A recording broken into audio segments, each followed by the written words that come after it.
everybody, what's up? We're back here, me, Damien, and Nicholas. We're here on Offside. Today we will be talking about the best transfers that happened in the January transfer window for 2020. I think we could all start with the best one, probably being Erling Haaland. Did he make the right career choice? That is really debatable. For Borussia Dortmund, this was a hell of a transfer. He's already scored, I believe, 9 goals in the Bundesliga, which is a record. He's on superb form. But would he be doing better at other clubs? That's the question here. I think he chose Borussia Dortmund. That's a great choice. He's scoring goals there. It's simple for him. Lucien Favre is resting him well. He's keeping him on the bench. He's not putting pressure on him. I think it's a great transfer. And if he would have been in Man United, well, then he would have been in the Premier League. And the Premier League is the best league in the world. So that would have been hard. No, I helped him develop more. He would have better players around him, and that would probably help Man United get top 4 of the Champions League. Well, no, I completely disagree with you.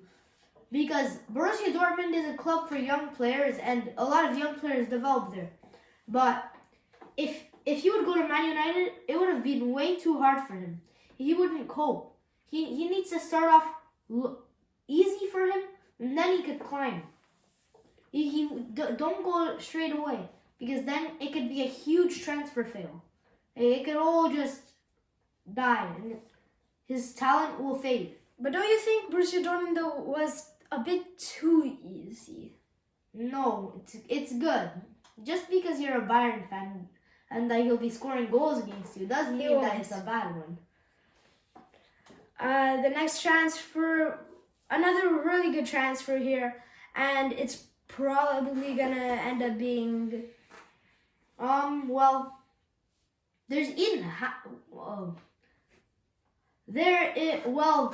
very good transfer that there was is Pep Reina to Aston Villa. He had a solid game against Tottenham. He had saving a penalty is just his defense can't cover up for him. Exactly, I agree with that. He's been very good so far. He's doing extraordinarily at Aston Villa. So do you agree with me on that? He's very good, right? Yeah. Well, the next one, you all know him. He is Zlatan Ibrahimovic. He's already scored a few goals. A key player for AC Milan already, and you just really can't imagine them without him anymore. He's the driving force behind them right now. Ever since he joined AC Milan, he's been helping them. They've been doing better. He's like a commander in the dressing room, isn't he? Yeah, that's a very big transfer, very good one. Now moving from one side of Milan to the other, where Ashley Young and Christian Eriksen and Victor Moses all moved to Internacional. All former Premier League stars. They're all experienced. Ashley Young just yesterday against Lazio scored a goal on the volley.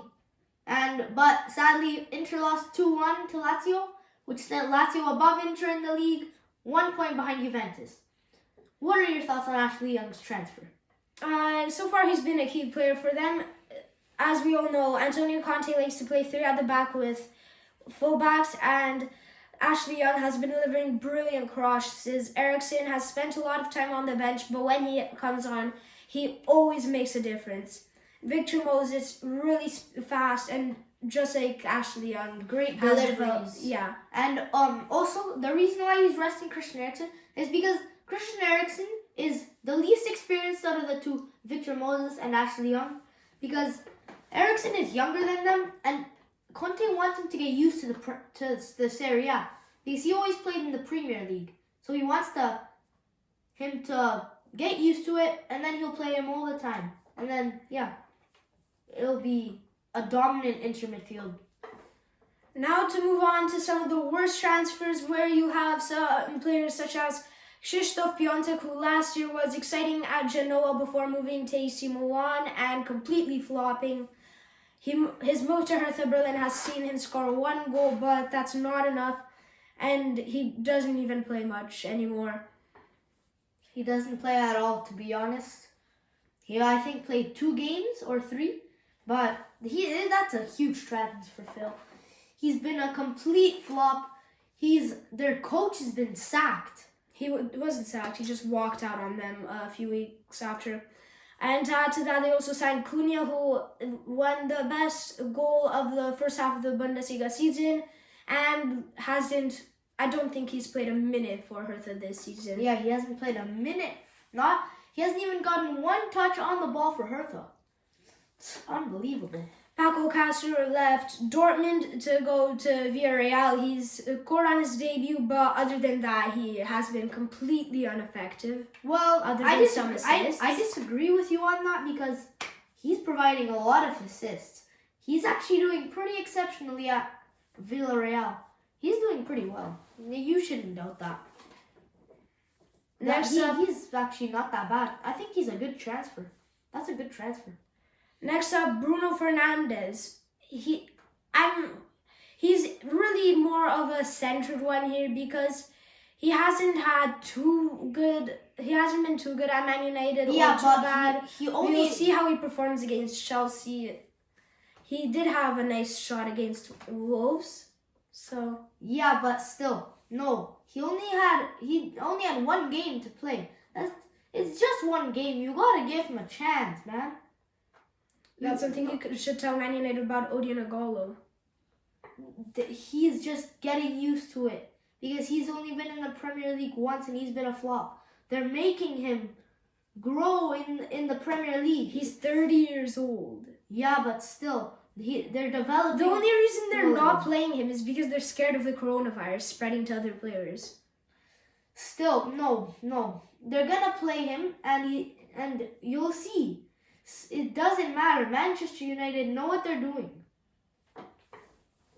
Next up, this is definitely one of the worst transfers. Odriozola to Bayern Munich. It's a loan for the rest of the season. No option to buy, and thank the heavens for that, as he has been completely useless.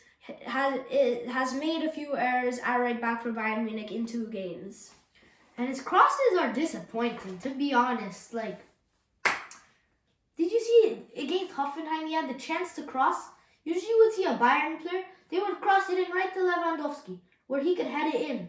But Odriozola, way over to the very other side, to the corner flag. He's also the man responsible for injuring Perisic after Perisic had a brilliant month. Yep, he tore his ankle, and Perisic is out for only 1 month, which is surprising. It's a fractured ankle. Yeah. Next up, Alexander Nubel, another Bayern Munich signing. He has a pre-contract.